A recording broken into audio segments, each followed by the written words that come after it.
एक समय की बात है, एक गांव में एक कंजूस आदमी और उसकी बीवी रहते थे।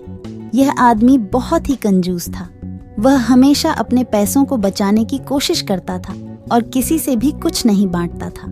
उसकी बीवी भी उसी तरह कंजूस थी, लेकिन उसका दिल दयालु और सहानुभूतिपूर्ण था। एक दिन बारिश के बाद गांव के सड़कों पर बहुत सारा पानी जमा हो गया। लोग खुश थे क्योंकि इससे उनके खेतों में पानी पहुंच गया और फसलें अच्छी बनेंगी। कंजूस आदमी ने देखा कि उसके पड़ोस में एक गधा अपने पैरों से पानी को घसीट रहा है।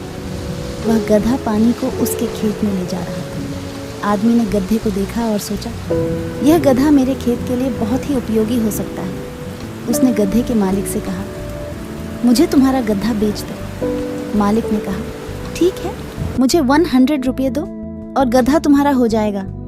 कंजूस आदमी ने सोचा, 100 रुपये बहुत ज्यादा है, मैं उससे कम कीमत में ही लूंगा। और उसने मालिक को कहा, मुझे तुम्हारा गधा 10 रुपये में दे दो।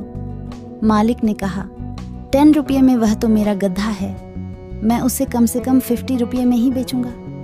कंजूस आदमी ने फिर सोचा, 50 रुपये भी ज्यादा है, मैं उसे और सस्ते में ही लूंगा। और उसने मालिक को कहा, ठीक है, मुझे तुम्हारा गधा 20 रुपये में दे दो। मालिक ने कहा, नहीं, मुझे तुम्हारे पास गधा नहीं बेचना है। कंजूस आदमी ने बिना कुछ कहे चला गया। घर लौटते समय उसकी पत्नी ने पूछा, तुमने उस गधे को क्यों नहीं खरीदा? कंजूस आदमी ने कहा, मुझे लगा कि मैं उसे और सस्ते में ही खरीद सकता हूँ, लेकिन मालिक ने मुझसे ज्यादा में ही बेचने का कहा। उसकी पत्नी ने हंसते हुए कहा, तुम्हारे बहुमूल्य गधे की कीमत को नापने के लिए तुम्हें कई बार्गेन करनी चाहिए थी, लेकिन तुम्हारी लालची सोच ने तुम्हें उसे खो दिया। यह हमेशा याद रखना चाहिए कि किसी कीमत पर छोटी सोच आपको अधिक नुकसान पहुंचा सकती है।